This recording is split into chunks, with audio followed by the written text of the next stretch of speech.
E eu vou começar lendo um versículo que está em Marcos 2, de 18 a 20. Os discípulos de João e os fariseus estavam jejuando. Algumas pessoas vieram a Jesus e lhe perguntaram: por que os discípulos de João e os fariseus jejuam, mas os teus não? Jesus respondeu: como podem os convidados do noivo jejuar enquanto esse está com eles? Não podem, enquanto o tem consigo. Mas virão dias quando o noivo lhes será tirado, e nesse tempo jejuarão. Observe bem as palavras que Jesus usa. Nesse tempo jejuarão. Perigosos tempos viriam quando a força sobrenatural seria necessária. Então, nesse tempo, eles jejuarão. Estamos vivendo hoje, esses dias. O noivo não está conosco, ele está ausente. E nossas necessidades de poder espirituais são muito grandes, muito grandes. Jesus tem a intenção que busquemos a Deus com muita oração e jejum. Hoje eu vou falar sobre essa questão do jejum. Há grande poder nos princípios da oração com jejum. Mas às vezes, muitas pessoas ignoram o jejum. Elas pensam assim: acho que não é para mim. Ou às vezes elas entendem mal o que é o jejum e o que é necessário para o verdadeiro jejum cristão. Tem as duas coisas. E a gente se engana o tempo inteiro. O jejum é uma forma de você poder estar enfraquecendo a sua carne, para que você possa ficar mais sensível e escutar a voz de Deus. Eu vou ler Mateus 17, de 1 a 21, que conta o contexto de uma necessidade de jejum. 6 dias depois, Jesus tomou consigo Pedro, Tiago e João, irmão de Tiago, e os levou em particular a um alto monte. Ali ele foi transfigurado diante deles. Sua face brilhou como o sol, e as suas roupas se tornaram brancas como a luz. Naquele mesmo momento apareceram diante deles Moisés e Elias, conversando com Jesus. Então Pedro disse a Jesus: Senhor, é bom estarmos aqui. Se quiseres, farei 3 tendas, uma para ti, uma para Moisés e a outra para Elias. Enquanto ele ainda estava falando, uma nuvem resplandecente os envolveu, e dela saiu uma voz que dizia: Este é o meu filho amado, em quem me agrado. Ouçam-no.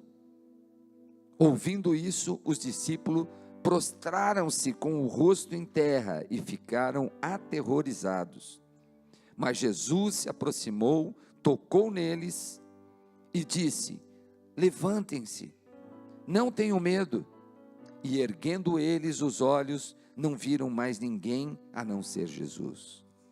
Enquanto desciam do monte, Jesus lhes ordenou: Não contem a ninguém o que vocês viram, até que o Filho do Homem tenha sido ressuscitado dos mortos. Os discípulos lhe perguntaram: Então, por que os mestres da lei dizem que é necessário que Elias venha primeiro?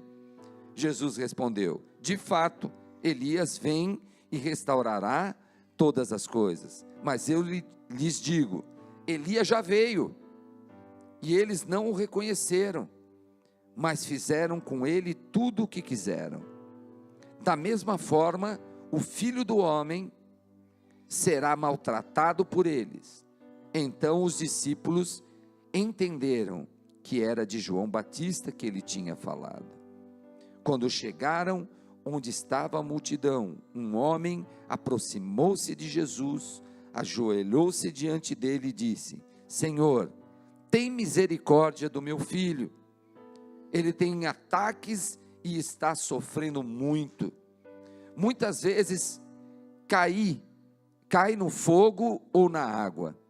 Eu o trouxe aos seus discípulos, mas eles não puderam curá-lo.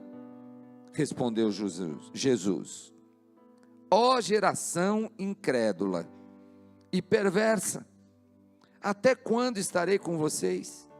Até quando terei que suportá-los? Tragam-me o menino.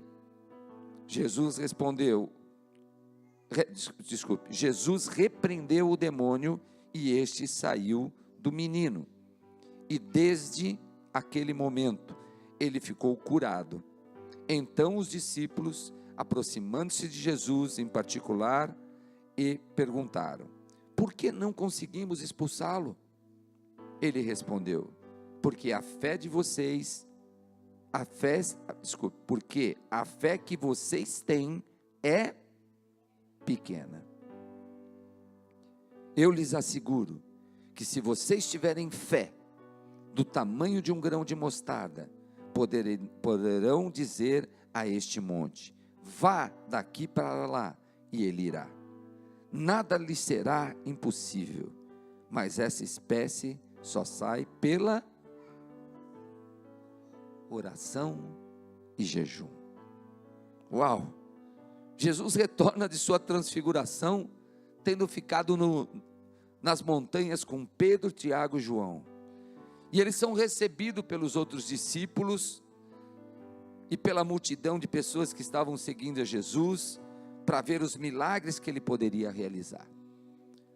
Eles estavam juntos, houve todo esse mover lá em cima, houve uma conversa, e o que acontece é que ali estava uma necessidade que não havia sido atendida. Qual é a necessidade? Que fala em Mateus 17:16. Eu o trouxe aos teus discípulos, mas eles não puderam curá-lo. Havia um pai. Pai, às vezes, é um ser um pouco mal entendido. Quem são os pais aqui? A gente, às vezes, não é mal entendido, mal interpretado. Eita, os homens estão falando agora. Hoje é dia dos pais, vamos aproveitar. Pai, às vezes é mal entendido, por quê? Porque ele ama, às vezes, de uma forma diferente da mãe, pela graça de Deus. A mãe olha para o filho, como a minha, vou aproveitar que ela está aqui, meu filho está trabalhando, mas ela olha o Tarek tão bonitinho, como a Paula fala do Felipe, né, meu bebê, não é? Ela também tem o bebê dela, e aí ela olha para o Tarek no sofá, calçando 42, olha que gracinha. Eu falo: Cléo, 42, ele está com o pé em cima do sofá, gracinha. Amor de mãe, não adianta. Eu sei que eu vejo ele como meu filho ainda, mesmo estando grandão, mesmo estando assim, mas eu sei que ela vê o meu filho menor do que ele é ainda. O pai, às vezes, é mal interpretado, porque ele tem o quê? Ele tem outra forma de conduzir, ele tem situações que estão sob a responsabilidade dele, tem coisas que ele não compartilha da forma que a mulher compartilha, é assim, mas ele ama, ele quer abraçar, ele quer estar junto, ele quer proteger. Esse pai que estava aqui, ele tomou uma posição. O filho dele estava sendo atacado por demônios, estava endemoniado, e ele foi para alguém que podia resolver. E ele seguiu a hierarquia, ele foi com os líderes lá de Jesus, e fala: meu filho está assim, liberta ele, porque esse povo já havia libertado outros. Mas é muito interessante que não conseguiram libertar aqueles meninos. Quem aqui é líder da igreja? Levanta a mão só para me ver. Levanta a sua mão. Se você é líder, levanta a mão. Levanta aí, meu. Você também é. Você trabalha, você é líder. Levanta a mão. Aí. Isso. Essa turma, vocês já tentaram libertar alguém de um demônio? E você falava, expulsava aquele demônio, não saía? Já foi. Eu também já fiz isso. A gente tenta, às vezes, orar por uma doença, às vezes a gente tenta orar por alguma coisa e não acontece. Foi o que aconteceu com aqueles discípulos lá que estavam no primeiro grau junto com Jesus Cristo. Eles oraram por aquele filho que caía endemoniado de várias formas, e o que acontece? Não acontecia nada. Estava além dos recursos humanos ou espirituais deles. Jesus já havia dado aos seus discípulos autoridade para curar os seus doentes e expulsar os demônios em seu nome. E eles pregaram a mensagem de Jesus sobre o reino de Deus, e eles curaram e libertaram exatamente como Jesus disse que eles fariam. Eles já tinham feito isso, mas agora eles encontraram uma necessidade que é obviamente grande demais para eles. Esse jovem, tão violentamente afligido por um demônio que o atormentava, e os discípulos, não importava o que eles tentassem, eles não eram capazes de libertar aquele menino. Aquela era uma necessidade não atendida. Não atendida. Todos nós já passamos por uma situação parecida com essa ou como essa, onde nós tentamos de tudo para encontrar uma resposta em nossas vidas e a gente às vezes não encontra nada. Eu e você, eu falo sem medo de errar. Já passamos por situações que a gente vê, não tenho saída, não sei como fazer. Eu tento assim, eu tento assado e nada acontece. Nós tentamos tudo, esgotamos todos os nossos recursos espirituais e a necessidade ainda continua sendo não atendida. Queridos, por essas necessidades às vezes não atendidas, é que é gerada uma geração enorme de religiosos. Por situações que não são atendidas, eu começo a falar para você aqui no púlpito que se você tomar da água que a gente vai fazer não sei o que com a água ali, você vai levar aquilo para a tua casa, você vai falar assim, poxa pastor, você vai falar um negócio desse, querido, fique em paz, não vou fazer isso. Você não vai levar nenhum amuleto para casa. Mas eu estou falando de onde surge a nossa religiosidade. Quando nós não somos atendidos e alguém fala, eu vou dar um amuleto, ele não fala que é um amuleto, ele fala que aquilo ali está, sei lá de que forma, tal, e aquilo vai te libertar. Alguns aqui não vão pegar aquele negócio, porque vai falar, isso é uma heresia. Quem liberta não é o amuleto, quem liberta é quem?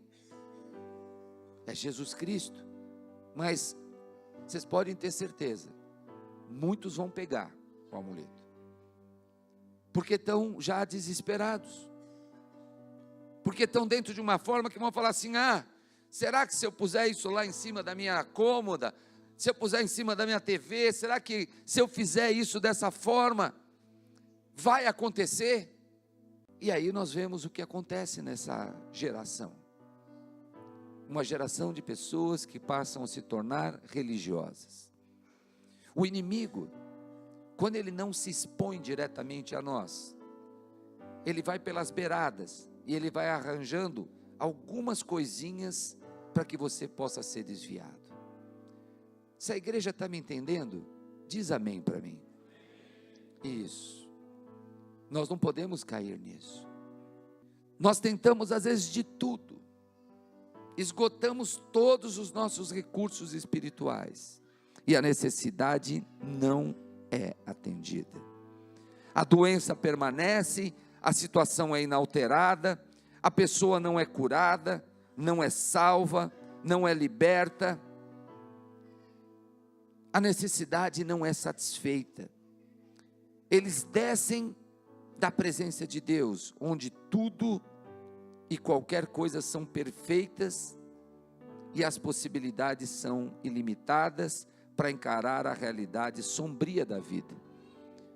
Eles descem quem? Jesus, Pedro, Tiago, João, desceram de lá todos, falando, nossa, eu vi a presença. Pedro é tão demais, que ele falou para Jesus, Jesus, a conversa é para ficar por aqui, já entendi a tua glória. Esse é o lugar. Você vê Jesus sendo transfigurado, você já imaginou o que é a glória de Deus envolvendo eles e Pedro ali apavorado, escutando a voz de Deus. Ele falou: é aqui que eu vou ficar.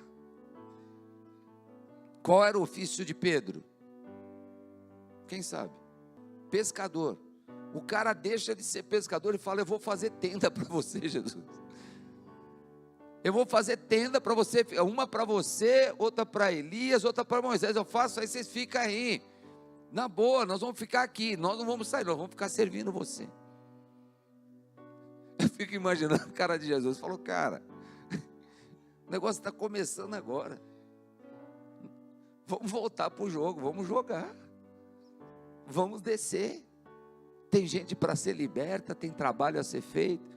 Não vamos ficar aqui nessa nuvem que é a presença de Deus. Haverá tempo em que eu e você teremos tempo de sobra para ficar só adorando a Deus. Muito gostoso, o tempo inteiro de plenitude, só adorando ao Senhor. Ainda não é esse tempo. Agora é o tempo de nós fazermos as coisas.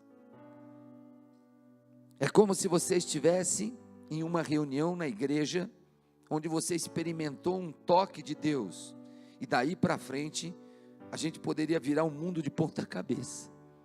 A gente já não teve alguns cultos que nós viemos, que a gente fala: nossa, você sai cheio do poder do Espírito Santo. Quem foi para missões também viu algumas coisas no mover, que fala assim: agora eu vou sair, vou curar a vida, eu vou tocar em alguém para curar. Essa unção que caiu sobre o pessoal que foi de missões, foi muito diferente, porque as pessoas saíam já com esse desejo no coração, olhando para as mãos e fala: sobre a minha mão vai curar alguma vida. E aí quando entrava na casa, procurava algum enfermo. As doenças estavam desesperadas lá. Lá veio o cara para libertar o cara. E punha a mão sobre as pessoas e orava crendo nisso. Porque a gente achou uma brechinha para acreditar que há cura em nome de Jesus. A cura em nome de Jesus.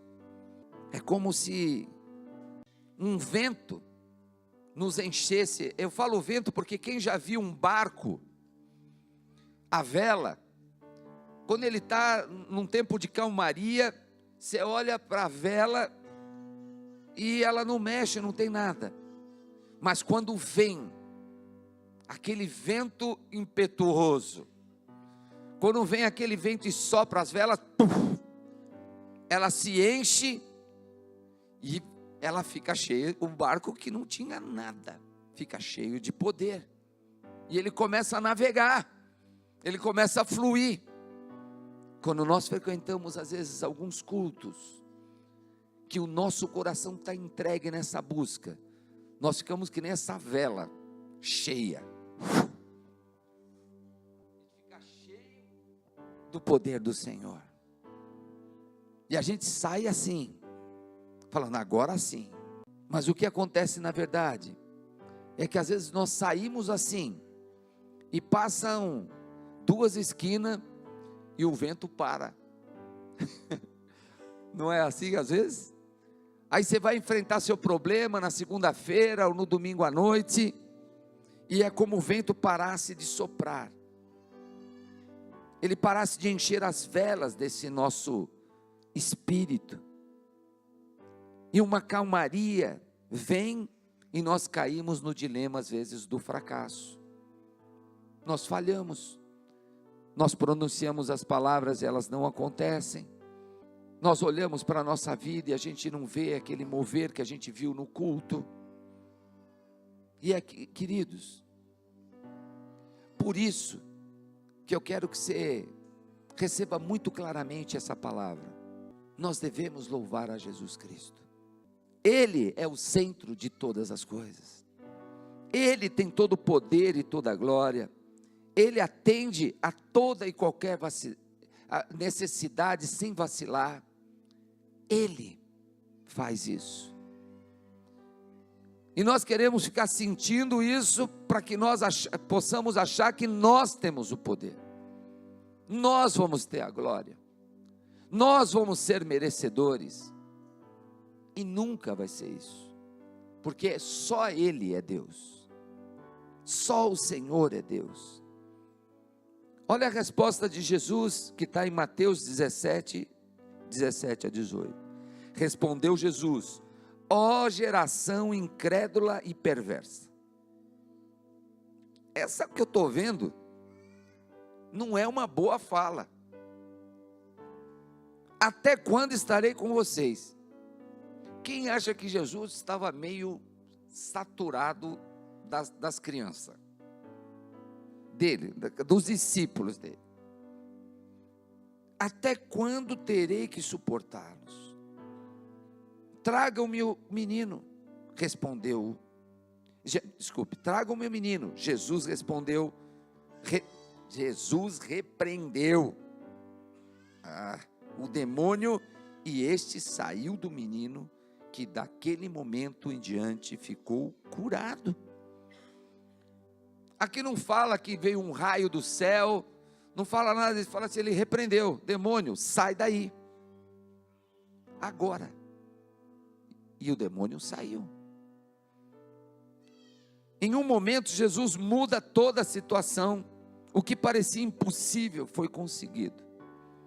Quando todos os recursos foram gastos, Jesus surge e fluxos de poder sobrenatural fluem. O vento enche a vela.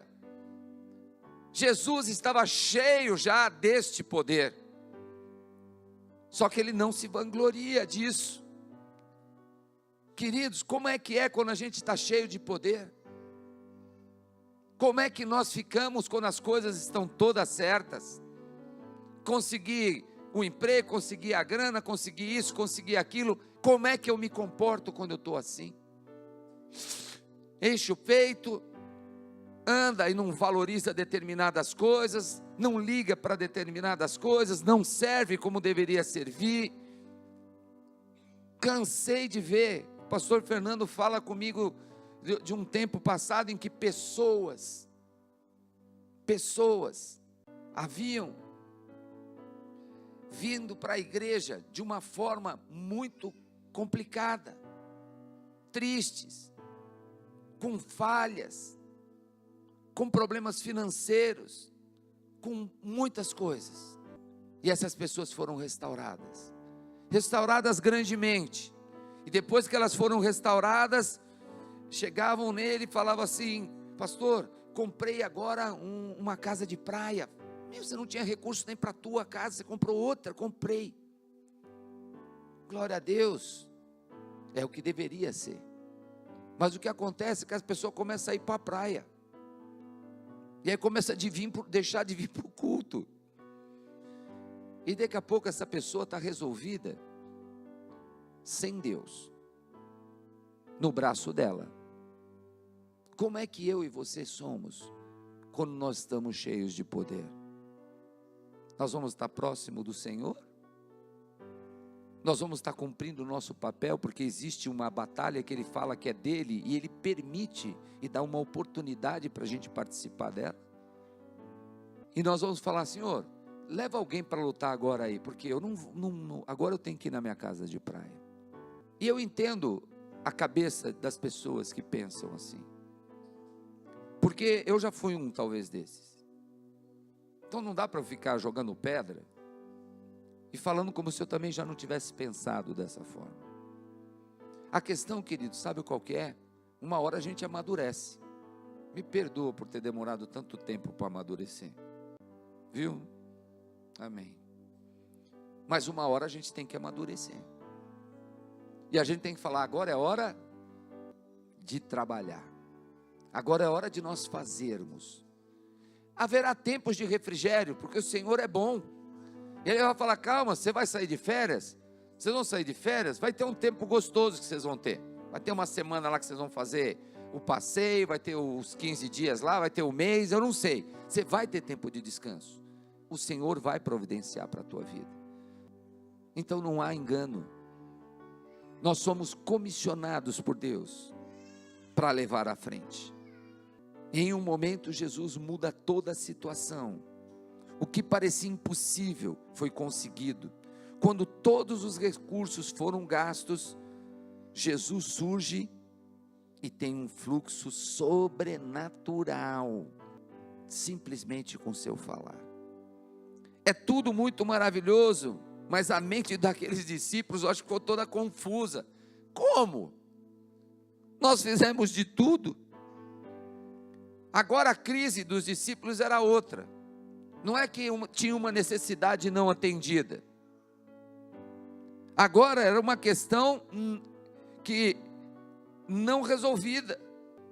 E olha só, Mateus 17:19 diz assim: então os discípulos aproximaram-se de Jesus em particular e perguntaram: por que não conseguimos expulsá-los? Eles já haviam sido usados antes, tudo isso, fizeram tudo. O Senhor tem algo para mim e para você, a hora que nós crescemos um pouquinho só mais a nossa fé. Jesus respondeu para eles. Ele deu uma resposta que foi inesperada. Em Mateus 17, 20 e 21, ele respondeu: porque a fé que vocês têm é pequena. E lhes asseguro que se vocês tiverem fé do tamanho de um grão de mostarda, poderão dizer a este monte: vá daqui para lá, e ele irá. Nada lhe será impossível, mas essa espécie só sai pela oração e pelo jejum. Jesus disse: se vocês tiverem fé do tamanho de um grão de mostarda, poderão dizer a este monte: vá daqui para lá, e ele irá. Um pouquinho de fé. Jesus nos incentiva com uma pequena dica. É como se Jesus fala: cara, você quer saber o que eu fiz? Essa espécie só sai pela oração e pelo jejum. De novo fui surpreendido nesse jejum. Não sei quem foi, como está fazendo, mas eu fui surpreendido de novo. Toda hora o café me pega. Resolvi jejuar o café. E a semana passada eu vi quase eu mordendo meu dedo porque eu queria tomar café. Ontem chegou lá no evento e eu estava louquinho para fazer o quê? Tomar café. Falei: caramba, eu vou morrer por causa do café? Eu achava que eu ia morrer ontem se eu não tomasse café. Aí hoje cedo veio para cá, falaram que ia ter pãozinho com café lá. Teve lá mesmo? E eu aqui fora, o que eu estava sentindo não era meu pensamento, eu estava sentindo o cheirinho de pão quentinho na chapa e tinha café. E eu sofrendo. Que é isso? Que domínio é que nós temos sobre o nosso corpo? Vem Jesus e diz: essa espécie só sai pela oração e pelo jejum. Há necessidades que são especiais, obstáculos que têm uma dimensão totalmente diferente da dificuldade sobre a que a gente talvez estivesse acostumado a passar. Algumas coisas requerem uma imersão específica nos lugares celestiais. São problemas espirituais, discernidos espiritualmente, que necessitam de um poder específico para ser solucionado. Qual é o mergulho específico e sobrenatural que deve ser dado para liberar esse poder para a minha vida e para a sua vida? Orar a Deus e jejuar.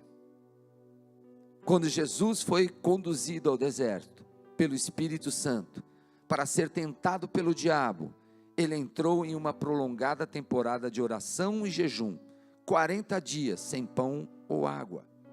Jesus, ele era Deus, ele poderia ter toda a glória.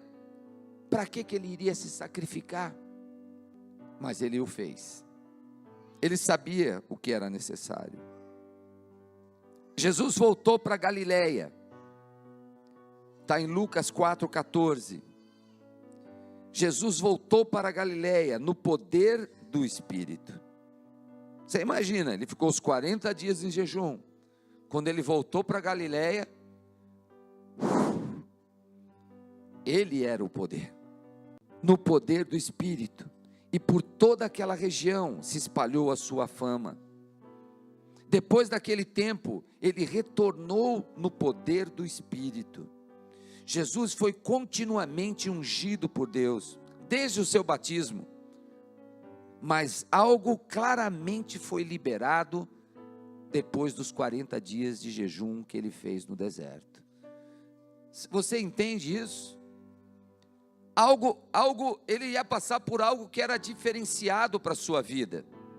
E aquilo, quando Jesus passou por aquilo, ele voltou cheio do poder do Espírito Santo. Orar a Deus com jejum desata um poder espiritual sobre as nossas vidas, sobre os ataques que nós temos nas nossas mentes, de que a gente fica triste, de que às vezes nós ficamos oprimidos, que as coisas não vão dar certo, que é tanta confusão, é tanta química que acontece aqui dentro, que as coisas não vão acontecer. Mas quando você jejua e ora, o poder do Espírito que habita em nós, ele age com o Espírito Santo de Deus para o nosso bem. Há um poder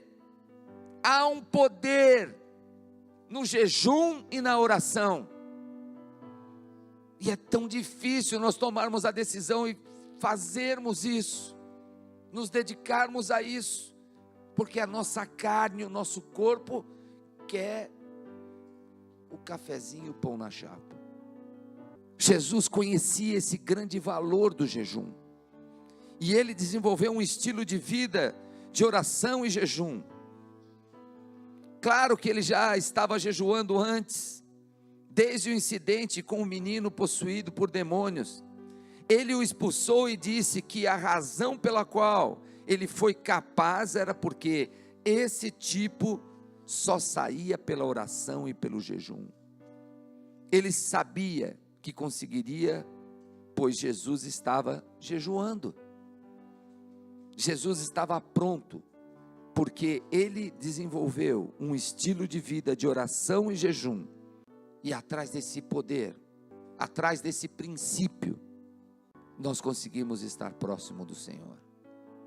Agora você me pergunta, por quê? Bem, para ser, às vezes, honesto contigo, eu não consigo entender todas as coisas. Eu só posso declarar realmente a cada um de vocês que isso é verdade. Libera um poder para a minha vida, para a tua vida. A oração é um ministério divino. Por que Deus se move em resposta à oração? Por que Ele exige que oremos? Querido, eu não sei. Eu só sei o seguinte, que isso é verdade. Deus nos escuta, Ele dá equilíbrio. Eu acredito, quando o grupo de intercessão estava lá orando ontem na escola, que anjos estavam sendo colocados em volta daquele lugar, que crianças não foram machucadas, não se acidentaram, porque tinham anjos guardando aquilo. Eu acredito que algo foi colocado em nosso coração, porque algumas pessoas estavam intercedendo em nome de Jesus Cristo. Intercedendo. Eu acredito no poder da oração, eu acredito que é ordenado por Deus. Deus não faz nada a não ser em resposta à oração de fé que cada um de nós tem. É porque o jejum é algo que nos faz tirar a nossa falta de controle sobre o nosso corpo. E por que o jejum é tão produtivo em liberar o poder espiritual? É outra coisa que eu também vim compartilhar com a igreja. Eu também não tenho a resposta certa, ou completa. Talvez seja certa, não completa. Mas a palavra de Deus ensina que é assim. O jejum como algo vital para quando nós orarmos, pois o jejum lembra a nossa humanidade. Tem aí? É isso aqui. Por mais espiritual que eu seja, a hora que eu jejuo, eu lembro da minha humanidade. Cadê o pãozinho na chapa? Cadê o cafezinho? Você lembra da sua humanidade. Você lembra que você não é Deus. E é sempre bom nós lembrarmos da nossa humanidade quando nos aproximamos de Deus. Vir a Deus sentindo uma sensação de desamparo não é uma desvantagem, querido. Quando a gente chega aos pés e se entrega aos pés de Jesus, e nós falamos: eu não sou suficiente, eu estou inseguro, não é desvantagem. Eu tenho quase certeza no meu coração que o Senhor fala assim: demorou, hein? Vem cá, cara, estou aqui. E te abraça, e te recebe, como um pai amoroso. Os filhos podem correr para os braços da mãe, eles podem saber que ela sempre protege ele ali, com isso, com aquilo, mas na hora do vamos ver, queridos, eles querem os braços dos pais, eles sabem qual a segurança que está.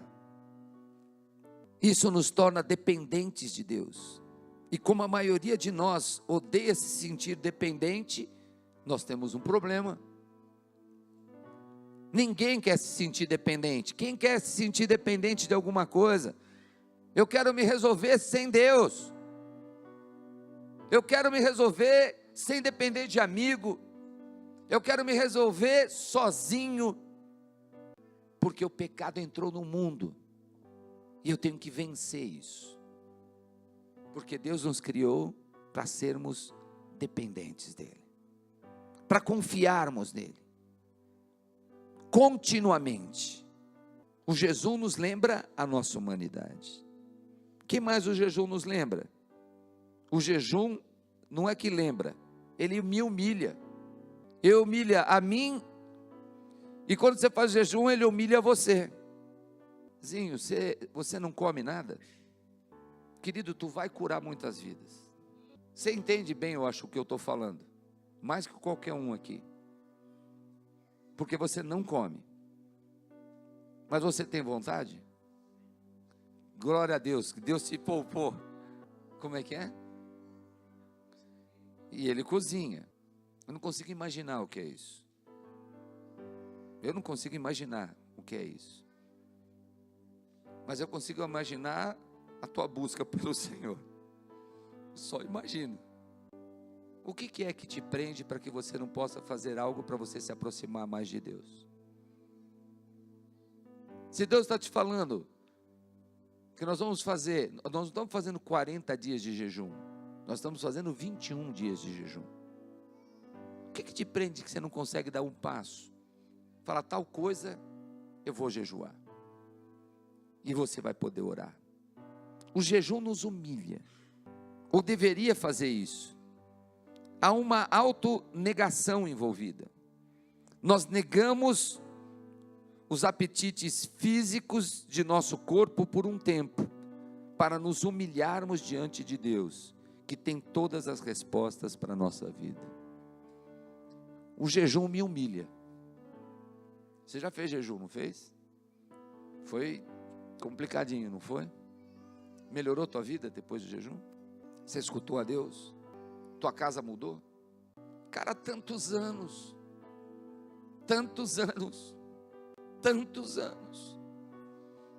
e a hora que eu decido fazer um jejum e sigo, tua vida foi transformada, tua casa foi transformada. O Naldo está aqui hoje. Você vai dormir de que jeito? Sem orar, sem nada?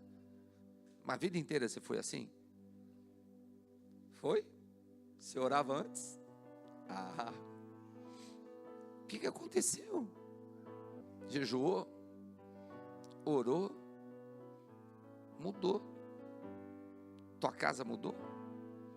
Quer se afastar de Deus? Não. Ele veio falar comigo ontem. Estou feliz. Eu oro com a minha esposa, eu oro com o meu filho, minha casa está mudada, porque eu jejuei, porque eu orei, porque eu me humilhei. De que cidade você nasceu? Ceará. O cara era para ser um brontossauro, e o cara está quebrado pela presença do Espírito Santo, de poder fazer o quê? Seguir o que ele quer. O jejum nos humilha, porque coloca a gente no nosso lugar. O jejum é um sinal do controle do nosso desejo. Estamos dizendo, quando jejuamos, que buscar a Deus é mais importante para nós do que a rotina diária de encontrar comida para nós mesmos. Nós temos uma paixão por Deus que supera tudo isso, não tentando torcer o braço de Deus, mas uma exibição genuína da sinceridade do nosso desejo. Não é possível que nós não tenhamos esse controle, se nós queremos estar na presença de Deus. Tem um pastor que ele se chama David Yonggi Cho, perfeita a pronúncia, né? David Yonggi Cho. A igreja deles tem mais de 10 mil membros, e depois que eles cresceram, não era assim, essa igreja chegou a ter, ficou incontável, em torno de 700 mil pessoas. E ele fala, peguei esse exemplo deles porque é bem interessante, ele fala: se alguém chega a eles com um grande problema ou necessidade urgente, a sua resposta padrão é: vá para a sala de oração e jejue e ore por 3 dias. Se a pessoa retorna com o problema ainda não atendido, eles dizem para irem e jejuarem e orarem por 1 semana. E aí eles vão aumentando isso, depois faz 10 dias, 40 dias, sabe o que ele entende? Ele entende o seguinte: não é possível você jejuar e orar e você não ser atendido na tua necessidade. Então você vai ir ficar até você conseguir essa proximidade, essa resposta do que Deus quer. Orar a Deus com jejum desata um poder espiritual para a tua vida. Querido, hoje é dia dos pais, provavelmente você deve ter um almoço especial. Não precisa entrar na religiosidade e falar: tá bom, hoje eu não vou almoçar, pronto, hoje. Aí tua mãe ou alguém, teus filhos fizeram a comida, você fala: não, hoje eu não vou comer, que eu recebi do Senhor. Querido, fala assim, não seja bobinho não, fala para quem está do teu lado aí, fala aí. Não é isso, não é? Tá certo? Pela graça do Senhor, o pastor está dando um direcionamento aqui. Eu estou falando para você resolver a parada, faz a partir de segunda, quando é que a gente começa todas as coisas? Isso. E não é regime, não é dieta. Essa parte, quando era para fazer o regime e a dieta para curar do seu corpo, eu falei aqui, é para isso. Agora não. Eu estou falando agora jejum e oração. Então faz lá, faz firme o que você tem que fazer. O jejum, ele não deve ser feito como hipocrisia. Mateus 6,16 diz assim: quando jejuarem, não mostrem uma aparência triste como os hipócritas, pois eles mudam a aparência do rosto, a fim de que os outros vejam que eles estão jejuando. Eu lhes digo verdadeiramente que eles já receberam sua plena recompensa. Não tem mais para esse povo. Faça para você ter algo pessoal com Deus. Pessoal com Deus. O jejum, ele não deve ser feito para os outros verem. Não é como a gente postar coisa no Instagram. Não é? Quando a gente põe no Instagram, que a gente quer que veja. Não é isso. É para você fazer algo teu. Você pode uma hora comentar, tudo bem, não é isso. Eu estou falando, toma posse, que tem coisas em você que estão acomodadas. Tem coisas em você que precisam ser tratadas. Tem coisas em você que você precisa de resposta de Deus para entender o que é que fazem com você. E a hora que você faz a oração e está em jejum, Deus vai te dar o poder. Mateus 6,18 diz: para que não pareça aos outros que você está jejuando, mas apenas a seu Pai que vê em secreto, e seu Pai que vê em secreto o recompensará. A exceção a essa regra é o jejum corporativo, do qual há numerosos exemplos bíblicos, vezes em que Deus chamou o povo à oração. Aí pronto. Mas toma posse para a tua vida desse algo especial de Deus que tem para a intimidade. Jesus disse aos seus discípulos: nem sempre teriam a presença física do esposo. Ele estava falando de si mesmo. E ele disse: nesse tempo eles jejuarão. Nós estamos sem o noivo, ele não está presente. Agora é o tempo de nós fazermos. Neste dia nós temos grandes necessidades para serem atendidas. Nós temos grande necessidade do poder de Deus em nossas vidas, em nossa igreja, em nossas famílias, em nossas relações pessoais. Acredito que Jesus está nos convidando a jejuar e orar. E eu falo isso porque, se é tão difícil jejuar por nós, pelas coisas das nossas necessidades, eu fico imaginando o que é eu pedir para você, queridos, vamos jejuar e orar, e a gente coloca na nossa oração também, que a gente vai lutar contra a questão dessa votação que está sendo do aborto, no Supremo Tribunal, orar pelo outro. Mas o que é eu pedir para você orar por outras vidas, e vida que você não conhece? Você se sente seco espiritualmente, às vezes, querido? Quando você está, às vezes, deitado no sofá, mudando o canal da TV, assistindo um filme, você fala assim: pô, nem os filmes mais me agradam mais, estou cansado. Você não está cansado, você está seco às vezes. Você está impotente contra o mundo e contra o inimigo que assola a tua vida, a vida da tua família. Você está impotente com isso? Você precisa de renovação? O caminho que você está saindo daqui hoje da igreja é jejue e ore. Essa é a palavra para nós hoje. Que você ache algo verdadeiro, pequeno, porque assim, não precisa ser grandes coisas. O Senhor falou o seguinte: do tamanho de um grão de mostarda, só se aproxima de mim. E eu vou pedir para a gente estar orando por isso. Vou pedir para você ficar em pé, que você faça uma reflexão hoje sobre essa questão de Jesus Cristo. Você quer ter um relacionamento santificado? Você quer ter um direcionamento de Deus para tudo que você vai fazer e tomar decisão? Você quer ter um direcionamento para aquilo que você vai comprar, para aquilo que você vai estudar? Você quer ter um poder que possa, através da sua vida, você poder orar por uma pessoa e ela ser curada?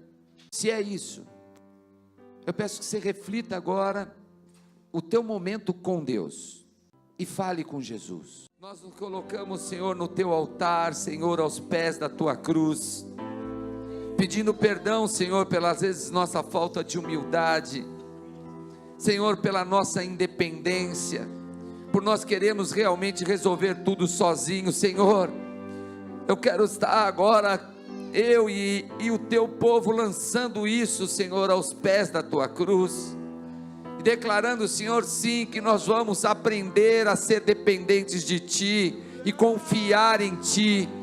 O Senhor tem o melhor para cada um de nós. O Senhor sabe, Senhor, quais os caminhos, Senhor, que devemos seguir, Deus.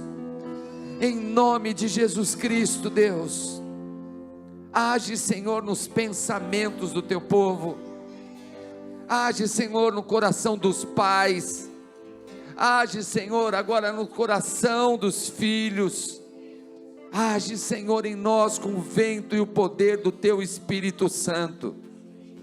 Senhor, cura, Senhor. Cura aqueles que estão agora sendo acometidos por um espírito de enfermidade. Senhor, agora, Senhor, existem membros da nossa igreja, Senhor, que estão agora em situação de enfermidade. Eu quero declarar a cura dessa pessoa através da mão dos médicos, através do seu próprio Espírito Santo que pode agir. Senhor, o Marcos está sendo operado agora, pela manhã, Senhor. O Senhor possa estar lá com ele no hospital, Senhor, trazendo a restauração, trazendo a cura.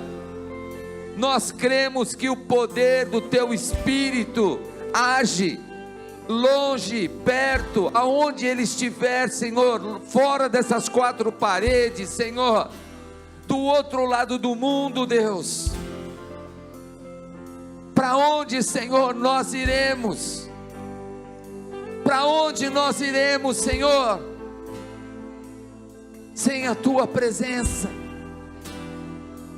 Senhor, age, Senhor, no coração dos jovens. Age, Senhor, no coração dos jovens casais, para que eles aprendam, Senhor, a te respeitar e colocar a ti em sua relação. Age, Senhor, na tua igreja. Guarda, Senhor, o coração dos pais e os filhos, Senhor, em nome de Jesus Cristo, em nome de Jesus.